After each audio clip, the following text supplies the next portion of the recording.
Hello YouTube, Dave here again, back with another WWE replica belt video. The last video that I did for one of my replica belts was one of my all-time favorite designs, the classic block logo Intercontinental Championship. As I mentioned before, the Intercontinental title was my favorite championship growing up when I first started getting into wrestling. And I just loved the design, I loved the caliber of the people that were holding the title, and I remember being really disappointed when in 1998 the belt got redesigned. So today I'm going to actually be showing that redesigned version, or at least a variant of it, as we are taking a look at the oval Ruthless Aggression era WWE Intercontinental Championship. So this is the third version of the oval belt. It was also the last version of the oval IC belt to be used before Cody Rhodes retired it in 2011. I think when he brought out the classic design, but with the nugget texturing, which obscured almost all of the detail work, so I'm glad they didn't keep it. But anyway, this is the oval design of the Intercontinental title. The original version of this debuted the night after WrestleMania 14, the same as the Big Eagle belt did. However, there was no ceremony, there was nothing. It's just The Rock came out that night with the new version of the title. The original version had the block logo, WWF logo, on the center of the globe, and it had the word Intercontinental in the banner, and then the word champion is here where the nameplate is now. The original version of the oval belt was also done on a purple strap with like a brown croc backing, although the purple on the strap faded very, very quickly, and then it started to just look like a dirty brown, or even like black from all the, sweat, blood, and baby oil and all the stuff that was poured onto it there. I remember, like I said, at the time, I really did not like this version of the championship. And I've really felt that way all the way up until 2019 when WWE, after bringing back the classic design, changed it again for the current one that they have. And honestly, I don't see myself ever getting a replica of it. I considered getting one just to like do paint modification on it, but I don't like the design. The only thing I might finally break down and get is like a mini belt of it, so I can at least show it on camera. But I just don't like the design of the current Intercontinental title. But the one thing that the new design did was give me a deeper appreciation for this version of the championship. And I got to be honest, the Oval IC had some really good champions and some really great moments. You had, again, the WrestleMania, or not the WrestleMania, but the SummerSlam 98 ladder match between Triple H and The Rock.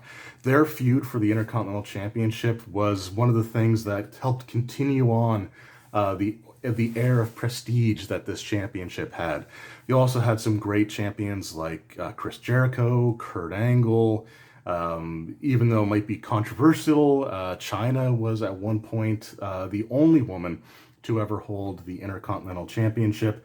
There was just some great moments involving this particular design, but there were also some issues with it. Number one was the fact that they made the center plate kind of small. Now, I remember, like, one of my complaints about the Winged Eagle belt is that it looks smaller than all the other championships, and I didn't think it was a good look to have your secondary title look larger than your world title. But WWE fixed that with the release of the Winged Eagle, so they could have just kept the classic Intercontinental title design, and it would have worked, because now it was no longer the larger belt of the two. But they overcorrected, and they made, again, this sort of narrow, oval-shaped championship. And like I said, it took me up until like 3 years ago to finally warm up to it. But let's take a look at the actual belt here. It's a really nice replica. It's one of the nicer replicas that WWE Shop was putting out. This was around the time that they started moving away from the 2mm plates and started getting into the 5mm replicas, which I have the Smoking Skull one as well. So they just have like the really nice thick plates on them, which is awesome. But like I said, let's take a look at the overall design here. So the first thing we're going to take a look at is, again, just the tooling. on the strap. It's all artificial tooling and everything, but again, it's very, very nice in here. The shell tooling going around the top and bottom of the strap is also like really pronounced feeling. Like I mentioned with my Block Logo Big Eagle belt, how rounded the portion of the shell tooling here, where it goes towards the edge of the strap, like just how much that sticks out. With the Block Logo Intercontinental title, the belt that I had, this was flat. The whole thing fell flat. But if you rub your thumb over the tooling here, you can actually feel how raised up the actual circular portions are. And it's really, again, a nice detail. It feels more like an actual tooled strap than, a lot of the other replicas. Also, in terms of how the strap actually feels, I don't know what they did, but the coating on the top of this belt feels a lot, it's not going to feel like leather or anything, but it feels closer to leather than a lot of their other straps do. It's got just a really nice sort of soft feel to it. You notice it when you're sort of, when you touch the strap compared to a lot of the other replicas. Like this one just feels a lot better. So we got the 2x8 snaps on the male side, and then you've got the 2x5 female straps, or female snaps, and there you go. Now we're going to take a look at the side plates here.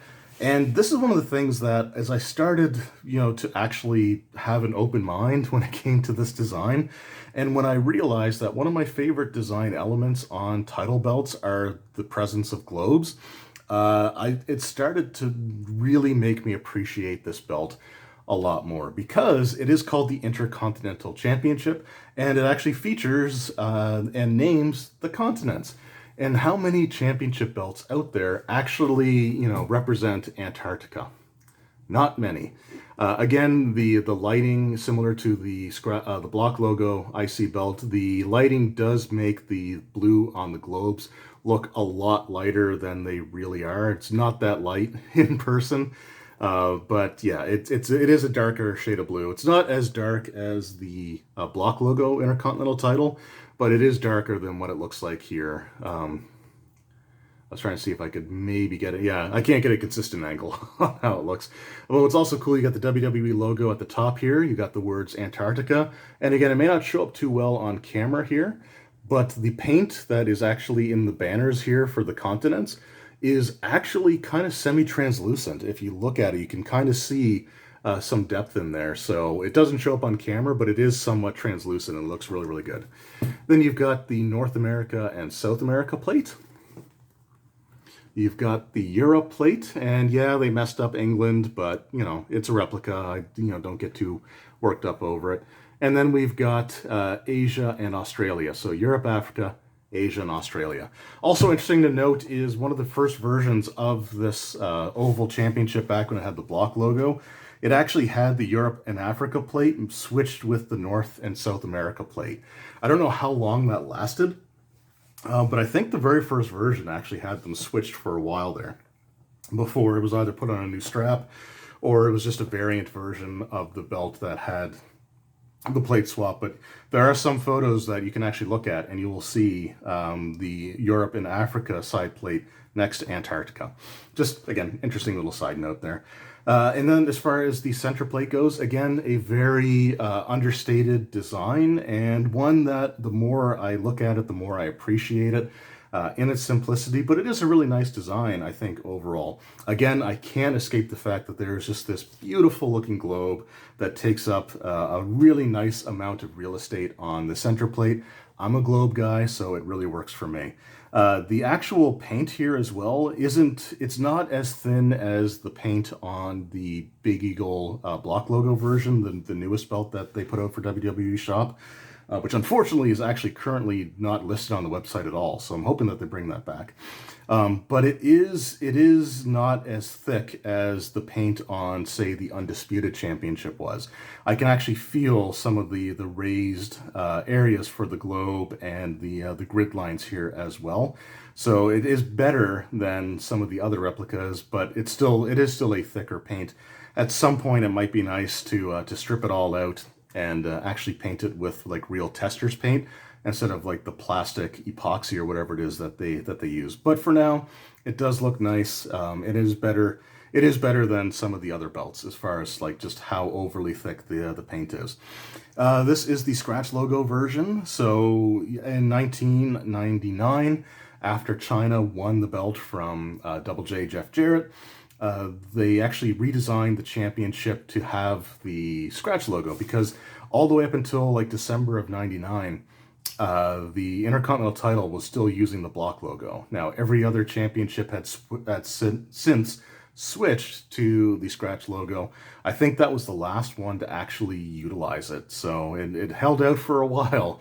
But after China won it, she came out, I don't know if it was the next night on Raw, if it was a week or two later, but she came out with the scratch logo version here. Also, the fact that they painted the scratch logo in black instead of white, I like that choice as well. Normally, on a lot of the belts, you'll see the scratch logo painted white or left gold, depending on the belts. But actually having it black here actually really works. It contrasts and stands out really nicely from the rest of the background around it. The red swoosh also looks really nice. And then in 2002, when WWF rebranded to World Wrestling Entertainment, or WWE, they did redesign this version of the championship, and this was the final version that came out. On the website, it is listed as the Attitude Era Intercontinental title, and that's not entirely true. The version with the nameplate and the Intercontinental Champion banner all being one was based off of the actual WWE version, which came out in 2002. Or maybe even 2003, come to think of it, because the championship was temporarily decommissioned and absorbed into the World Heavyweight title after Triple H beat Kane in a champion versus champion winner-take-all match. But I think they basically just did that because they didn't have the new one ready, and they didn't want to keep having a belt that had World Wrestling Federation as well as the WWF logo on it. So I understand why they, I didn't at the time. At the time, I was very angry that they got rid of the Intercontinental title, but a few months later it was back, and this was the final design. On the going around the globe, you've got this sort of like dash pattern, which again looks really, really nice. It might be hard to tell on camera, but looking at it in person, just the way that the dash pattern reflects off of the sides of the globe actually makes it look like the edge of the globe is also kind of etched into a dash pattern. Again, it may not show up on camera, but it is noticeable in person, and that just looks, it's actually really eye-catching. And then you also have that same sort of pattern going all the way around the outside of the belt, or the plate. You also have the World Wrestling Entertainment banner, and like I said before, you've got the Intercontinental and Champion banner all rolled into one. Older versions just had the word Intercontinental with the letters more spaced out, and then the word Champion down here where the nameplate is. I would love to see them actually release a block logo version of like the purple strap block logo version with the word Champion down below. I think that would be a really, really nice looking belt. And it lasted longer than the block logo Big Eagle. So if they release that, there's a good chance that they can release an updated version of the 98 Intercontinental title, Oval title. Also around on the sides of the globe, you kind of have the sunburst pattern, which is kind of a nice tie-in to the Big Eagle belt. It actually looks like there are certain, they look like they complement each other actually rather well. They did a really good job with that. And then you've just got the nameplate section here. On the replicas, the nameplates actually screw from the back. So the screws here are literally just for show. I was considering taking this to an engraver and having something engraved on it, but I don't think I'm going to do that. I was considering having Kane's name engraved on this one and having the Undertaker engraved on my Undisputed Championship nameplate, but I think I'm just going to leave them as is for now. Just keep everything nice and stock. But yeah, anyway, as I said, like, this was a design that took 20 years for me to start to appreciate, but honestly, I really do love this replica, and I do really enjoy the design. It is also nicely curved as well, so you can actually see that there is a curve on the plate. It's not super deep, but again, it doesn't need to be. I can go all the way to my knuckles actually before it starts to actually hit and lift the belt up. So again, a very, very decent curve. especially considering that up until this point, in fact, up until just recently, a lot of the shop belts were pretty flat compared to the actual ring-used counterparts. So again, just really nice to have like the decent curve, the nice thick 5mm plates. And yeah, just overall, it's a design that's really grown on me. I don't know if I would necessarily choose this over I definitely wouldn't choose this over the block logo version or the older version that this replaced. But I would honestly rather see this version of the title come back and replace the current one than keep the current one, in my opinion. It's just not a great design. Lots of globes. I'm a globe guy, so it's really nice. Again, the tooling feels a lot more prominent, feels closer to actual tooling than just a flat stamp that you have with a lot of the other replicas. And overall, just a really, really nice belt. It's not my favorite, but it is one that I appreciate a hell of a lot more than I did back in the day. And it's one that I am absolutely, 100% happy to have in my collection. And yeah, there you go. So what are some of your favorite memories involving the Oval Intercontinental Championship? Was it the Triple H and Rock feud in 1998? Is it when Triple H appeared on the Drew Carey show as the disciplinarian with the Intercontinental title belt? Was it Chris Jericho's reigns? The match where Chyna won the title? Kurt Angle being the Eurocontinental champion, D'Lo Brown being the first Eurocontinental champion. Yeah, just let me know what some of your favorite memories involving this design of the championship goes. And are you like me? Are you someone who hated this design back in the day but has slowly started to warm to it to the point where you genuinely do enjoy the design nowadays? Let me know that in the comments below. Anyway, thank you guys very much for watching. Hope you enjoy, and I will see you all next time. Take care.